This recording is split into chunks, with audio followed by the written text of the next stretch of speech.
Bismillahirrahmanirrahim. In today's video, we will learn sliding scale insulin, what it is, when it's used, and how to administer it safely. So let's begin.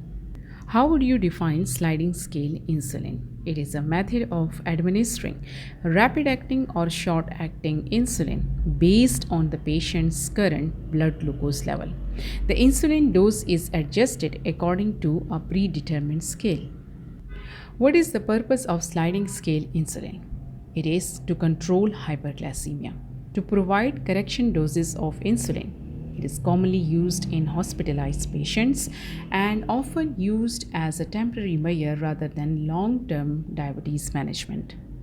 Here we have common sliding scale example. When the blood glucose is less than 70 mg per deciliter, treat hypoglycemia first. When it is between 70 to 150 mg per deciliter, no need of giving insulin.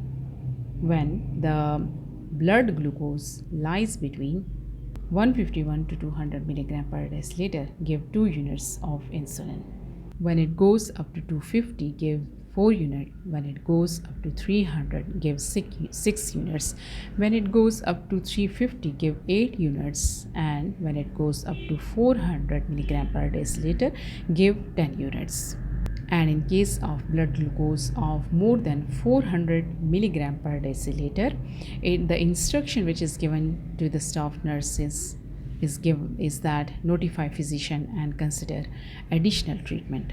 An important point to note is that sliding scale vary by the hospital protocol and patient needs.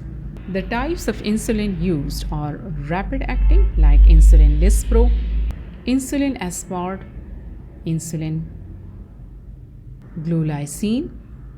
The short acting insulin include regular insulin. Now, when to check blood glucose? It is checked before meals, at bedtime, every 4 to 6 hours if NPO, and as ordered by the physician.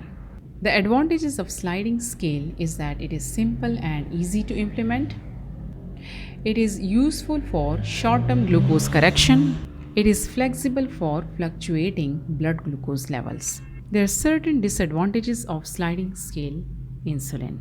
First of all, it is reactive rather than preventive. It doesn't provide basal insulin coverage.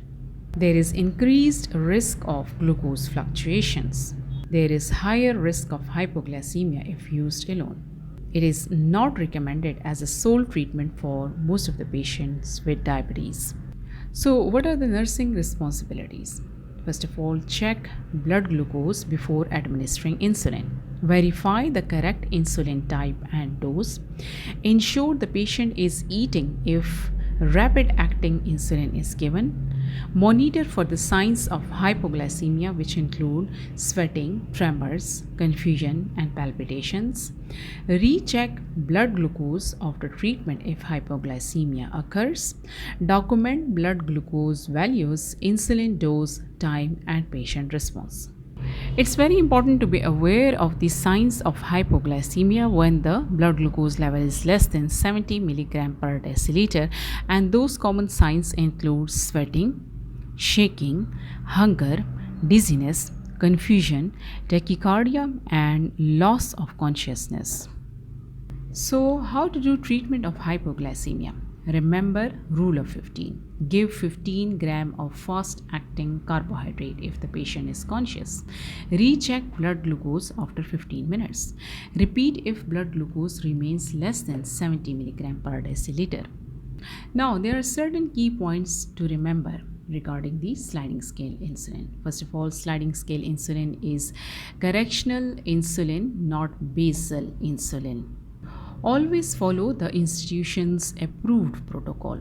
Never administer insulin without confirming the blood glucose level. Assess the patient's nutritional status before giving rapid-acting insulin. Frequent monitoring is essential to prevent hypo and hyperglycemia. So, safe insulin practice results in better patient outcomes. So thank you so much for watching. If you found this video helpful, please like, share and subscribe to On Obs and Gynae for more easy to understand medical and nursing video. See you in the next video, inshallah. Allah Hafiz.